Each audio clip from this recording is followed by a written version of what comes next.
Bonjour, une nouvelle semaine démarre avec le secret espoir que des nouveaux cas ne viendront pas s'ajouter aux anciens. Mais semaine après semaine, la liste continue de s'allonger. Aussi celle qui vient de finir pousse à plus de 170 cas le nombre répertorié de morts d'animaux en masse dans le monde. Quand je parle de cas, c'est un événement qui peut varier de quelques morts comme au Pakistan où 6 dauphins d'eau douce appartenant à une espèce rare étaient décédés, à plusieurs millions d'animaux comme à Angers où il est fait état de 30 tonnes de poissons morts. Nous sommes donc toujours dans la même configuration que début janvier où les quantités étaient importantes et quotidiennes. Le 25 février, ce sont des dizaines de milliers de crevettes qui meurent.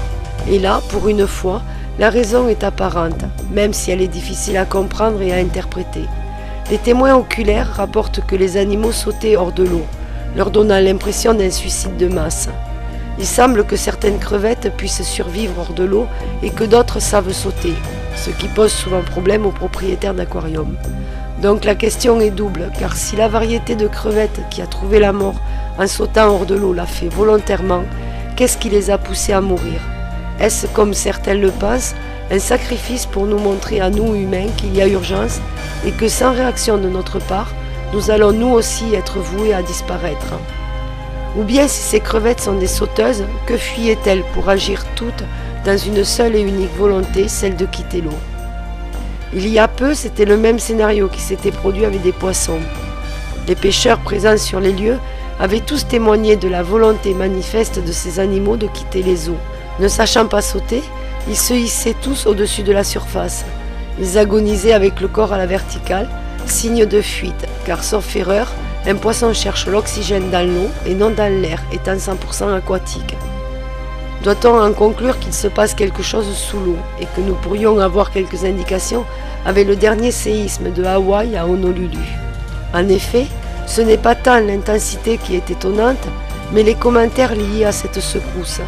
L'USGS, qui est un centre de surveillance des séismes, a établi sa magnitude à 3,6.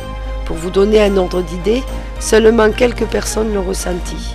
Cependant, selon l'article de Yahoo, il semble que ce soit un événement particulier. Il pourrait être lié à une fracture au fond de l'océan, car l'épicentre se situait à presque 20 km de profondeur. Habituellement, il se situe entre 7 et 10 km de profondeur. En fait, on commence une nouvelle semaine avec des questions, chaque nouvel élément apportant son lot d'interrogations, mais si peu de réponses sur les anciens. Il reste encore des théories que nous n'avons pas explorées, certaines sont du domaine spirituel, je les aborderai aussi car elles existent et ne peuvent être ignorées. Je reviendrai aussi sur d'autres déjà abordées, en les approfondissant en fonction du présent qui se dessine sous nos yeux, quotidiennement au travers de ces mortalités excessives et anormales d'animaux dans le monde. Je vous remercie de m'avoir écouté et je vous donne rendez-vous dans les prochains jours, ici ou sur mon blog.